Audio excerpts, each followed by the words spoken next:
I think for eons of time, the average person has been living an earthly incarnation in a very superficial way, focused just on the external, the physical, the material, and not comprehending that there's something hidden behind that or below that that is more real, more powerful, more meaningful. And we live in times that are all about awakening. This is the time to go deeper, to understand who and what you really are, who and what everybody else really is, and what an earthly incarnation is actually all about. This is the time of the Great Awakening.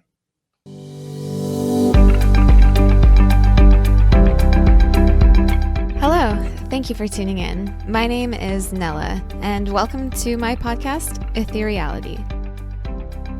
Today's guest is Rob Schwartz. As a professional hypnotherapist, he helps people discover their soul plan. Rob, thank you so much for being here. My pleasure. Why don't you go ahead and tell us how you got started down such an interesting path? Let me actually begin by introducing myself to people. I'm an author of 3 books, Your Soul's Plan, Your Soul's Gift, and Your Soul's Love. The premise of all 3 is that we plan our lives before we're born, before we come into body. And what I did in these 3 books is just go through all the major challenges we face here in the Earth School. And in case study format, one by one, I showed why a soul planned some very difficult, sometimes even traumatic experience before coming into body. So the intention is to illuminate the underlying spiritual meaning and purpose of our biggest challenges. I'm also a hypnotist.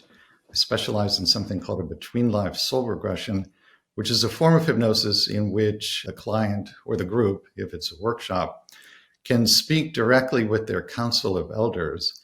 These are the very wise, loving, highly evolved beings who oversee your personal evolution. Everybody has their own council of elders. And when you get in front of your council, you can ask them literally any question about your life plan or any other question on any subject. And if it's for your highest good, you can get an answer. In the books, I researched people's pre-birth plans through that form of hypnosis, the between life soul regression, and also by collaborating with mediums and channels who in one way or another could find out what somebody planned before they were born and why they made those plans. I had an experience back in 2003 that really put me on this path that I'm still on to this day. At that time, I was actually self-employed in the corporate sector in marketing communications. Did not enjoy that work at all. It was profoundly unfulfilling. And I had this nagging sense that I had come to Earth to do something else, something quite specific, but I didn't know what it was, and I didn't even know how to figure out what it was. So anyway, back in 2003, I was home in my apartment in Evanston, Illinois, where I lived at the time, just having an average workday, and I decided to take a break and go for a walk. So I'm walking down the street, and all of a sudden, every time I saw another person, this feeling of just pure, overwhelming, unconditional divine love for that person washed over me. I call it unconditional love, divine love. Those are the words in English that get closest to this feeling. But really, there are no words to describe it. I could call it transcendent. It was not a human love. It was not a personal kind of love either. It couldn't be because I didn't know the people I was seeing. But it was so pure and so strong, overwhelming, really. So I remember this experience quite clearly because the first person I saw when this started to happen was a cab driver. He was just sitting behind the wheel of his cab waiting for a customer to come along. And I looked at this man who, of course, was a total stranger to me and just felt this pure, intense, unconditional love for him. And then I turned around and I saw a barber shop on the corner, a man's barber shop. I looked through the window and I saw the barber cutting a customer's hair. Again, 2 total strangers, but as I looked at them, there again was just this feeling of just overwhelming unconditional love for both of them. And then I saw a young woman, a mother, pushing an infant in a stroller down the sidewalk. And again, there was this pure, divine, transcendent love for the mother and for the child. As this was happening, you could say that I was caused to know. I was caused to know by a power much greater than myself that we as souls are made literally from this energy of unconditional love. I got that message loud and clear. What I didn't know at the time was why this was happening. This event, along with a couple other things that happened around the same time, got me to leave the corporate world and write Your Soul's Plan. I spent the next 3 years on a full-time basis writing a book about how we plan our biggest challenges before we're born. When I researched people's pre-birth plans, I found that every plan, no exceptions, was always based on complete unconditional love for every person involved.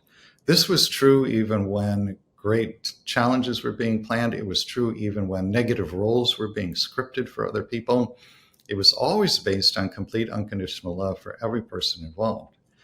And after I had seen that enough times, over a couple of years of researching the book, then I realized, that experience that I had a couple of years ago walking down the street that day, that was gifted to me so that when I found this result in my research, I would be absolutely certain that what I was finding was truth. This is why I can sit before your audience and say to you with complete confidence and total certainty that I believe that we as souls are made literally from the energy of unconditional love, because that was my experience walking down the street that day.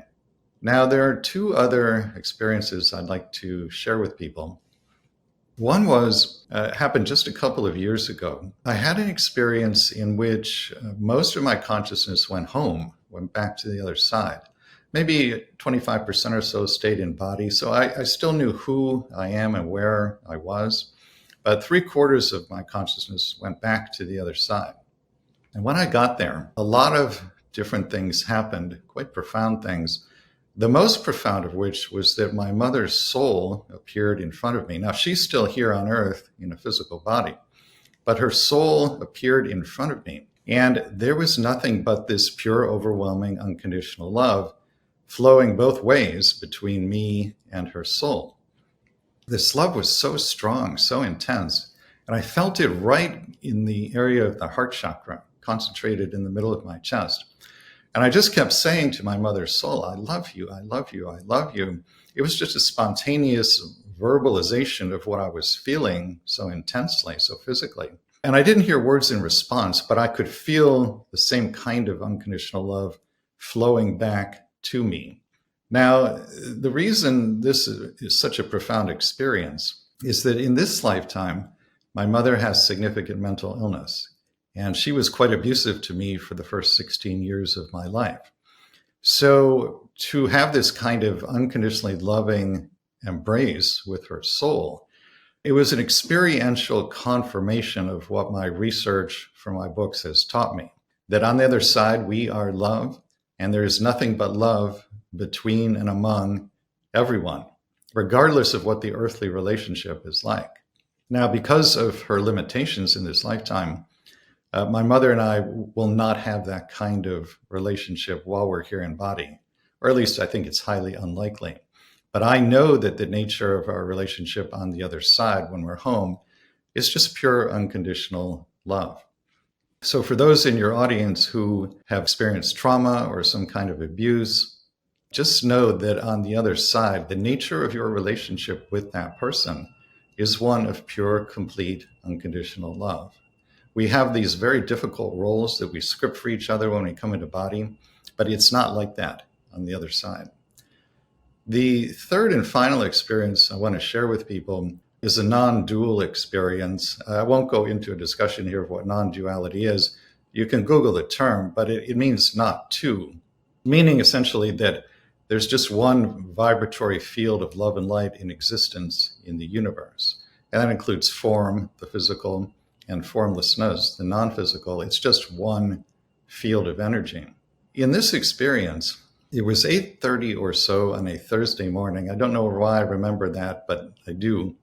And I was in Florida in February, sitting outside in a lawn chair watching the sunrise. And all of a sudden, there was this enormous whoosh of energy that came in through my crown chakra, filled my physical body, and filled the energy field around my physical body. I knew immediately this was the energy of my soul, my higher self. I don't know how I knew that, but I knew. This energy was deeply, deeply powerful and deeply, deeply still. Those are the two words that best describe it. And they don't even come close. This was a power that is not a human power. It's from beyond the earthly realm. And a stillness, so still, so serene, so calm, peaceful, quiet, a stillness that is not known to us here on earth. It's from beyond the earthly realm. I was caused to know, again, by a power greater than myself, two things. One, that all is well, always. I got that message loud and clear. And the other message that I was caused to know or to receive is that I'm inviolable. Nothing can actually harm me. I felt that. It wasn't just an intellectual or cognitive understanding. I could feel that I am truly inviolable. This also gave me a lot of insight into our true nature as souls. Certainly here in the earthly realm, obviously the physical body can be harmed, but that doesn't mean that you can be harmed. The body is just like a car that you're driving around in for a lifetime. It's a mode of transporting your soul around the physical realm. It's not who you are. It's just something you're utilizing while you're here. And by the same token, when you go back to the other side, your light, your energy, you can't be harmed by anything. And all truly is well. Surely it does not look like that when we're here in body. And that's one of the main reasons I wrote the books I wrote. But it actually is all well. If we all have a soul plan before we come here, how does free will make sense? So my wife is a channel. She channels a collective, a group consciousness that we affectionately refer to as the beings of light, or BOL for short.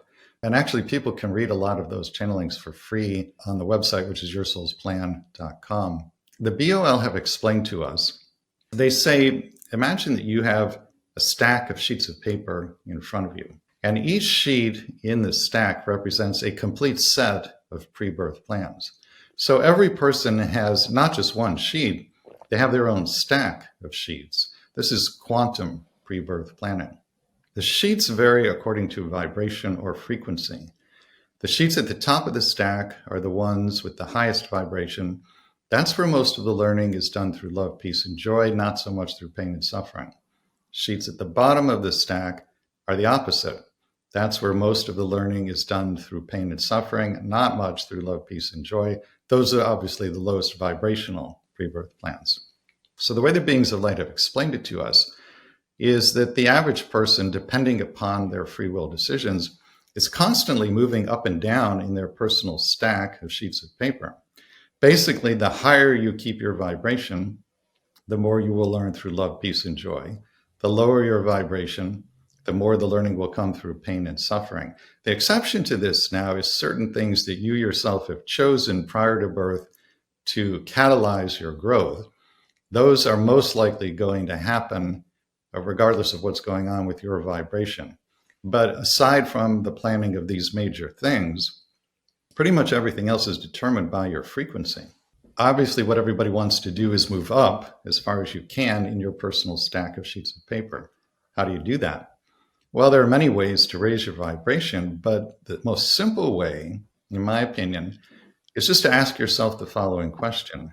Anytime you have to make a decision, no matter how big or small, ask yourself, what would love with a capital L do now? Whatever the answer to that question is, do that. The more often you do that, the more consistently you do that, the higher your vibration will be, the higher you will be in your personal stack of sheets of paper, and the more the learning will happen through love, peace, and joy. You just explained the concept of shifting timelines. That's one way to look at it, certainly. Yeah. I think that is an excellent explanation, potentially one of the best explanations I've heard regarding it. Thank you for answering that. You're welcome. Well, it'll help people to understand how pre-birth planning works. To give an example, so in my first book, Your Soul's Plan, there's a chapter about the pre-birth planning of accidents, which I'm putting in quote marks here because they're not really accidents. There are two stories in that chapter. One of them is about an American woman named Christina. She is now in her 60s, and when I interviewed her for Your Soul's Plan, she shared with me the following true story that started when she had been in her 20s. At that time, she was employed as an administrative assistant at a college in California. And one of her daily duties in that job was to pick up her boss's mail. The mailboxes were in the basement of the building in which Christina worked. So one day, just as she had done many, many times before, she descended those stairs to the basement mailboxes. And when she inserted her hand to retrieve the mail, there was a pipe bomb that somebody had planted in her boss's mailbox. The pipe bomb detonated. The force from this explosion was so great, it picked her up off the ground and threw her 10 feet backwards against a concrete wall. There were 6-foot splinters of wood that were shot like arrows out of a bow into the wall around her. Flames from the explosion scorched her body from head to toe. Both eardrums were damaged, 2 fingers were severed. When she got to the hospital, doctors actually had to hold magnets over her eyeballs to extract the shrapnel from the pipe. So we're talking here about a level of suffering that's almost unimaginable to the average person. Now, her recovery took 2 years and 10 reconstructive surgeries. At one point during this 2-year period, she was lying in her hospital bed in a tremendous amount of pain, when all of a sudden she heard a voice inside her head, a voice that was not her own. It turns out that the force of this explosion, in addition to doing a lot of damage to her body, had opened up her psychic gift. She had become clairaudient. And the voice she heard inside her head that day was one of her spirit guides. The guide said to her, "You planned this." And of course, she said, "Why?" And then the guide told her, and here's what he said. He said, "You wanted, before you were born, to have an incarnation as a gifted healer. And you knew that if you could heal yourself from the devastating effects of this bomb explosion, you could then take all of that wisdom and knowledge about healing, turn it outward in service to others." Well, this is exactly what she went on to do. After she recovered from the 10 reconstructive surgeries, she went back to school, got a PhD in speech-language pathology, set up a private clinical practice, and at this point in her life, she's healed literally thousands of people. She actually has the ability to go into a patient's brain energetically, meaning non-invasively, and restore language processing capability in somebody who has lost that due to stroke or accident. So a remarkably gifted healer. And the only reason she can do things like this is because she healed herself first from that bomb explosion. Now, when I spoke with her for Your Soul's Plan, she said 2 remarkable things to me. The first was, she said, "Rob, I have completely forgiven the person who planted that bomb." Now, remember, this is somebody who had magnets held above her eyeballs in the hospital. And yet here she is saying in complete sincerity that she has completely forgiven the person who inflicted that kind of suffering on her. That alone is extraordinary. But then she took it a step further. She said, "Rob, I am deeply grateful to the person who planted the bomb." And when she says she's grateful, she really and truly means it. This, to me, is one of the best stories I've come across that shows what you can do with an understanding of your pre-birth plan. You know, you can easily imagine that without coming into this awareness, she might have spent the rest of her life feeling victimized, angry, resentful. She might even have chosen to devote the rest of her life to tracking down the bomber and taking revenge. But because she came into this awareness of her pre-birth plan and really worked with it over a period of years, it didn't happen overnight. She got herself to a place of forgiveness and then to a place of gratitude. Christina's story is unusual in that it's a bomb explosion, but she herself is not unusual. If she can do this after what she went through, then we can all do this with an understanding of our pre-birth plan. So do you work with people to discover their own soul plan? I do. In fact, shortly after we get off this call, I will be doing a private between lives soul regression with a woman who was in one of the Twin Towers on 9/11 and was actually pregnant at the time. So we are going to go to her council of elders and ask, did she plan to be in 9/11? Did the soul of her then unborn child also plan to be there?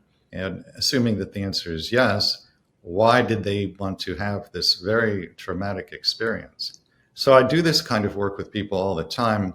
Sometimes the Between Lives Soul Regression is done in an online workshop in a group, and it works just as well that way as in a private session. But whether you do it privately or in an online workshop, Basically, the process consists of some preliminary steps to relax physically and mentally.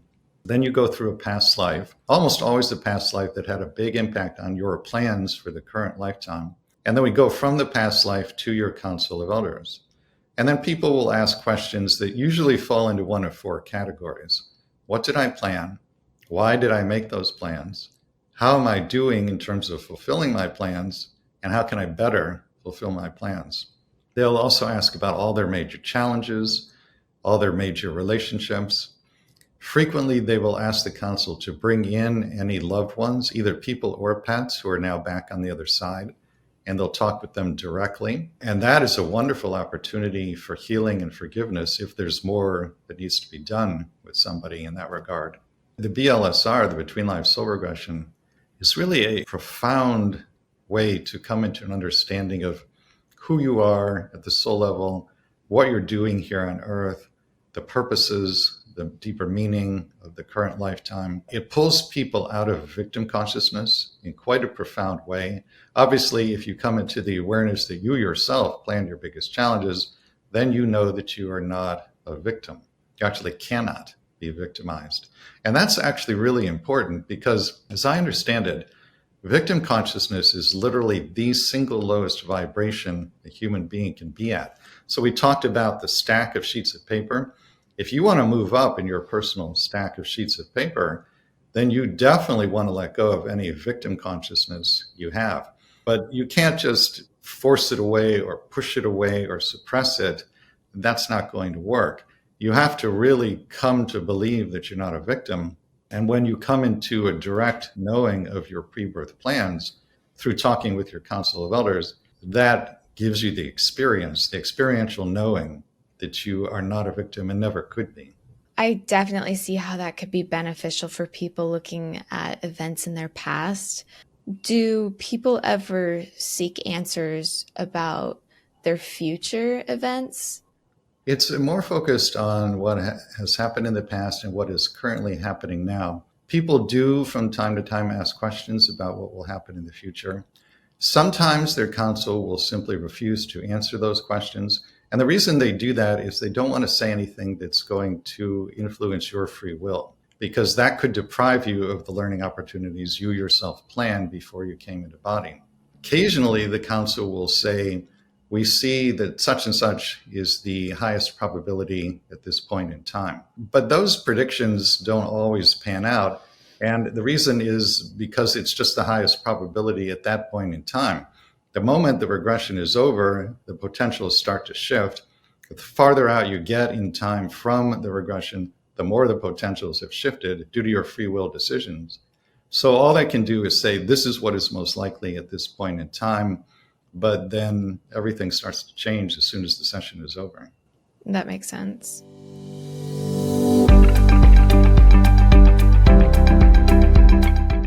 If you're getting any value out of this podcast, please hit that like button and subscribe. Also, if you've enjoyed my content before, or maybe you're new here, but you like it, drop a comment and let me know you're here. I would love to get to know my audience. Thank you for listening, and let's get back to the content. Do people go to these sessions with the intention of trying to discover exactly where they're at in that stack of paper? They don't put it that way, but that is sometimes one of the intentions. I feel like discovering that might actually surprise a lot of people, whether you're lower end of the stack or like the top half. I feel like I'm doing pretty good in life, in terms of my mindset and my approach. So I would think that kind of at least above half, I think that knowing how far away I was from the highest potential, I think that could be very interesting information. It is interesting information. What generally happens, the way somebody will usually put it, they'll say, my life just isn't working. It's not working financially. It's not working in terms of health or relationships. Everything is a big mess. What's going on? How do I turn it around? If those are the circumstances that the person is in, then they're toward the lower end of their personal stack of sheets of paper. And somebody who's really toward the top of their stack, things would be going so well, they would actually be unlikely to schedule a session. They just wouldn't feel the need for it. most likely. That makes sense. Are there any experiences from your past that by analyzing your soul plan has had a profound impact on you? The way it's been most helpful is just understanding why I was born into the family that I was born into and why there was abuse in my childhood. My understanding there are multiple reasons for that planning, but one of the main ones was that apparently I had a number of past lives in which I didn't love myself very much and was not successful cultivating self-love. And one of the things I wanted to do in this incarnation was learn to love myself more. So by immersing myself in an environment in my nuclear family in which there was an absence of love in the external environment, the thinking there at the soul level is that that absence of love in the external environment would give me both the opportunity and the motivation to go within and cultivate self-love. So the soul learns through contrast. It learns through the experience of opposites. And many, many people, the vast majority of the population, have what I refer to as a learning through opposites life plan. You plan to experience the exact opposite of what you want to eventually learn, because again, it gives you both the opportunity and the motivation to cultivate whatever it is you do want to learn. And then the second half of a learning through opposites life plan is you take what you've learned or what you've cultivated and turn it outward in service to other people. So this difficult environment that I grew up in motivated me to go within and cultivate self-love and self-compassion. And now I take that love and compassion, infuse it into the writing, infuse it into the Between Lives regressions, the workshops, everything I do, and offer it in service to the world. I love that. Thank you. Wow. Yeah, thank you for sharing.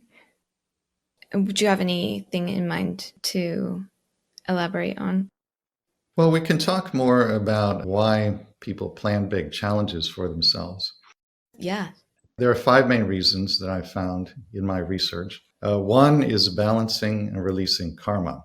And this is probably the one that people have heard the most about. But it's important to understand that balancing and releasing karma are not the same thing. Balancing karma means you plan to have a new experience that energetically offsets a previous experience. Releasing karma means you heal the underlying tendency that created the karma in the first place. In other words, if all you do is balance karma without also releasing it, you'll just end up recreating the same karma over and over again. An example of this would be, an example of balancing karma would be, let's say 2 people had a past life together in which one was ill and the other was the caregiver. When they transition out of body and have their life review, they will see the caregiving relationship. And maybe they feel complete with that experience, maybe they don't. If they feel complete with it, then there is no karma and they go on to do something totally different. But if they feel incomplete for any reason with that experience, the feeling of incompletion is the karma. So how would they balance it if they feel that way? Just trade places. The one who was ill will plan to be a caregiver. The one who is the caregiver will plan to have the life challenge of physical illness. So that first reason for planning challenges is balancing and releasing karma. Second main reason is healing. There's a good example of this in Your Soul's Plan. There's a story of a woman who is born completely deaf in both ears. And working with one of the mediums on my team, we go into her pre-birth planning session, and we actually heard the conversation she had with one of her spirit guides when the deafness was planned. And what we find out by listening to this discussion is that in the lifetime immediately prior to this one, she had the same mother she has in this lifetime. And in that past life, when she was a little girl, she heard her mother shot to death by the mother's boyfriend. This was very traumatizing, of course, and it actually led her to commit suicide later in that incarnation. So she returned to spirit with what you could call an energy of unhealed trauma, which now needs to be healed. In her pre-birth planning session, her guide says to her, "My dear, would you prefer to be born deaf so that no similar trauma will happen to you again, and so that you can complete your healing from the last lifetime?" And she says, "Yes, that is what I want and what I wish to do." And then there's this fascinating discussion in which she and her guide work out the details of the deafness. The motivation there, in this case, healing of trauma, past life energy that has been brought back into body for the purpose of healing it. The third reason for planning big challenges before we're born is service to others. And I've already spoken about this a little bit. We plan to cultivate certain qualities like compassion or unconditional love. We plan to learn certain lessons. And then we plan to take the qualities we've cultivated and the wisdom we've acquired and offer it to the world, to other people, in some form of service. This component of service to others is in literally every single rebirth plan I've ever looked at. It's always there in some form or another. That's the third reason. The fourth I've also spoken about a little bit here, and that is experiencing contrast or opposites. Probably many of your audience have heard of the Conversation with God books by Neale Donald Walsch. This idea of experiencing contrast comes up in one of those books. And God asks Neale to explain it using the analogy of the white room, which goes like this. So God says, imagine that you are a white being in a white room. So you're white. The ceiling is white. The floor is white. All the walls around you are white. Everything in this room is white, including you.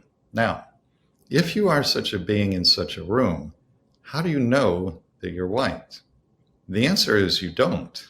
And in fact, you actually can't until you experience something that is other than white. This is what learning through opposites or contrast is all about. So I said earlier that through my experiences, I found that we as souls are made from the energy of unconditional love. Well, the non-physical realm we come from is the realm of total unconditional love. So if we are made from love, and if we are in this environment of only love, we experience no contrast to ourselves, which means we don't fully understand who or what we are. So the whole point of experiencing contrast, which is one of the main reasons for planning life challenges, is because that contrast teaches us what unconditional love really and truly is. By experiencing not love, you come to understand what love is. And that means that by the time you go home at the end of an incarnation, you have a much more profound self-knowing. That's really what it's all about. So that's the fourth reason, experiencing contrast. The fifth and final reason for planning big challenges, strictly speaking, this is a subset of number 2, healing, but it's so important, I like to talk about it separately, and that is healing or correcting false feelings or false beliefs about oneself. The way this works is that just about everybody has had at least one past life, and usually many, in which certain things happened that caused you to pick up a false feeling or belief about yourself. The most common being that one is powerless, unworthy, or perhaps even worthless. Those false beliefs or feelings are prevalent throughout human society. If you believe yourself to be powerless, unworthy, or worthless, you will end up magnetizing to yourself experiences on the surface that seem to confirm that you are in fact unworthy, powerless, or worthless. That's the nature of life in the third dimension. It's set up to mirror you back to you so that you can find out what lies within your consciousness. And if there's something false there, false from the perspective of the soul, bring it to the light of conscious awareness so that you can then set about healing it. So there are many, many people in body now who something happened in one or more past lives that caused them to believe that they're powerless, unworthy, or worthless. They weren't able to heal that in the past life or lives. So they brought that energy forward into body for the purpose of healing it in this incarnation. It's going to get mirrored back to them in ways they are not going to like, not going to enjoy. But over time, the soul's hope is that the personality will see, understand what's going on, and then say basically, no, I've had enough of that. I know that I'm not powerless, I'm not unworthy, I'm not worthless, and I'm going to turn this around by recognizing that I'm actually infinitely powerful and infinitely worthy. And the more that you get to that place energetically, the more you go up in your stack of sheets of paper, and the world will mirror it back to you in the form of peaceful, joyful, and loving experiences. Before you had your spiritually transformative experiences, what was your outlook on religion or spirituality? Those are two very different subjects in my mind. They always have been. Religion was a little bit interesting to me and a little bit helpful. I was raised in a Reformed Jewish family. But by the time I was in my 20s and certainly by my 30s, I started to feel that organized religion really was not for me and was moving more and more toward a path that was spiritual, but not religious. And then when I was in my early to mid 30s, I was guided to start reading books actually about near death experiences. And that just opened me up completely. And I realized that this was the path that I wanted to be on. And that was the precursor to the transformative experiences that I shared with you. This is a very different interview than I usually do. But I like it. I love talking about the soul plan. People can observe their experiences, their past and their childhood, look deep within themselves and think, okay, this happened and now I behave in this way as a result of this experience, and be able to recognize those layers, those underlayers within themselves and put the pieces together, which is something that I've been doing my entire life because of my trauma. I think it's so important to see the value of diving into the why am I the way that I am? Something that Carl Jung taught me at a very young age was the key to understanding others is to first understand yourself. So I feel like once you understand those intricacies of cause and effect and the psyche and how we respond to external stimuli, things in our life that happen, and then you can start to see why other people are behaving the way that they are. And it brings so much clarity into your life in terms of interpersonal relationships. It's so valuable to dig into this information. And I'm so glad that you help people do that. Well, thank you. That's what it's all about. I think for eons of time, the average person has been living an earthly incarnation in a very superficial way, focused just on the external, the physical, the material, and not comprehending that there's something hidden behind that or below that that is more real, more powerful, more meaningful. And we live in times that are all about awakening. This is the time to go deeper, to understand who and what you really are, who and what everybody else really is, and what an earthly incarnation is actually all about. This is the time of the Great Awakening. The Great Awakening. I think it's such a cool time for us to be here, to have the information that we have available to us, to have broken down the stigma of self-help. We are diving into our psyche and our spiritual nature, and people are waking up. And I know that there's a polarization that's sort of happening, right? Like there is this war to keep people suppressed and asleep, but there's also so many people that are just seeking answers and dying to wake up. Where do you feel like we are on this journey? Do you feel like the majority of people are awakening? Or is that just because that's the social circles we're surrounding ourselves with? It's hard for me to recognize that there's so much more than just what my algorithms are putting in front of my face, right? That are validating, like, oh, people are waking up, people are intelligent, people are talking about psychology and science and spirituality and yada, yada, yada, because that's what my phone and social media platforms are constantly pushing towards me because that's what I'm interested in. So it's like, for me, interviewing a bunch of people all the time that are awake and are helping people discover these things about themselves, it seems like my whole world is like this, is awake. I have to remember that that is a construct of my reality, and that there is a whole vast group of people that are not on that wavelength. Those are the people we need to reach. How do we reach them? Well, the law of attraction will take care of that on its own through vibration. All anybody has to do is manage their own vibration. and just be authentic, put out into the world whatever is authentically you, and then just let the law of attraction take care of everything else. The big picture in my mind is that I would say there are more awake or awakening people now than ever before in human history. But having said that, the vast majority of the population still is not awake. If we had an exponential growth curve, I think human society is just coming up to that point where the curve really starts to go up steeply. So I think there will be exponential awakenings over the next few years. It's a really exciting time to be here. And to be a part of the catalyst. Yeah. Of which we both are, which is... That's right. Also just really cool.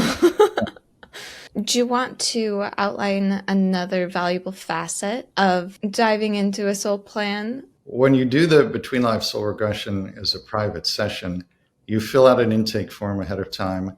You tell me what your questions for the council are, and I prompt you to ask them, as well as any other questions that come to my mind as you're talking to your council. If you do the Between Life Soul Regression as part of a group online workshop, it's not interactive. It can't be, obviously, because it's a group, not an individual. So the way I handle it there is I have a very long series of questions that I prompt everybody in the workshop to ask their counsel. They're all asking the same questions, but they're getting individualized responses from their counsels. So some of the questions are things like, what is my mission? What are the gifts that I brought to share with the world? What is my role on the other side? What do I do between incarnations? That question leads to a lot of really interesting and very surprising answers. And people find quite often one of two things is the case. Either what they are doing in this lifetime is very directly related to what they do on the other side, or it's totally different and not something you would ever be able to guess. For example, I have an uncle on my father's side of the family. He was a retail men's clothing salesman when he was here in a body. He had only one interest outside of work, and that was going to the racetrack, the horse track, to bet on the horses. That was the only thing he wanted to do in his free time. I've spoken to him since he got back to the other side, and I said, what do you do over there? He said, I'm an intergalactic explorer. The exact opposite of what his personality was like here on Earth. He never wanted to go anywhere other than to the horse track. So this kind of thing comes up quite a bit. It's really very illuminating the way that sometimes we script these roles for ourselves that are in some ways just the opposite of who and what we are when we're home on the other side.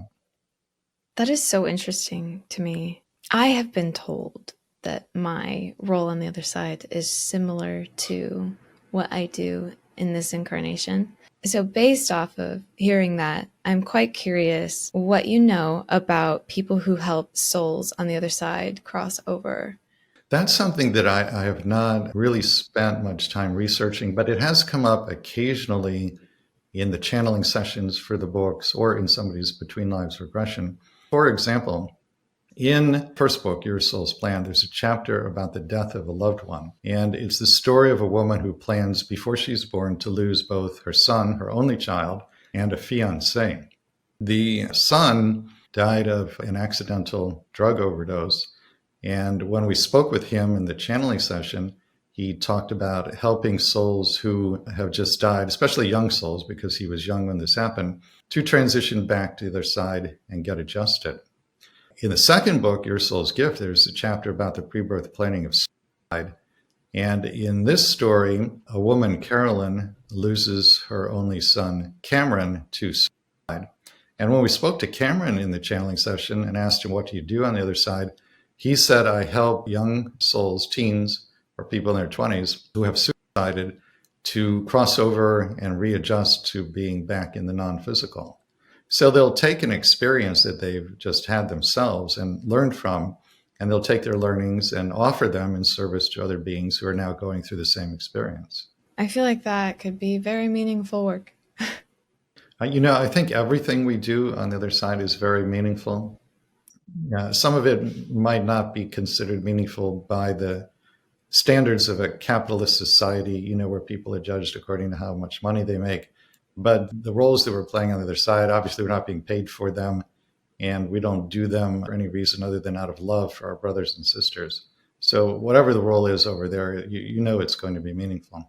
I'm looking forward to doing a pre-birth regression session with you. And I definitely will be asking, if I have the opportunity, what my purpose is on the other side. That is something that highly interests me, actually. And I have my theories, right? And I've also been told things about it, but to hear it personally, I think would be much more validating, something that I could actually believe. There are many roles that people have on the other side that simply don't exist here in the earth plane. It's not something that you would be able to think of sometimes. You don't know that such a thing exists until your counsel tells you about it. That would be interesting. From all the experiences that you have had and everything that you have learned, what is the one thing that you feel like you could consider a mission statement or your purpose for being here? The one thing that you'd want people to take away from working with you or reading your books? I would want people to remember their magnificence. So I think because of the experiences that many people have in their earthly incarnations, there's a prevalent tendency to feel small, weak, powerless, helpless, insignificant, and nothing could be further from the truth. Every single person is this vast, infinite, eternal, supremely powerful, multidimensional being of light on the other side. Your magnificence is just beyond the brain's comprehension. And that's true for every person who's incarnate on the planet. So I would say to people, honor yourselves for being this magnificent, multidimensional being of light, and honor everybody else for being the same. Absolutely. Absolutely. Thank you so much for being here today and having this conversation with me. Yeah, my pleasure. Thanks for having me. Thank you so much for listening to my podcast. If you loved this episode, please consider leaving a review. If you're listening on YouTube, don't forget to hit that like button and subscribe so we don't lose each other. And to share the link with somebody who can appreciate this message. Blessings to you all, and I hope to catch you on my next episode.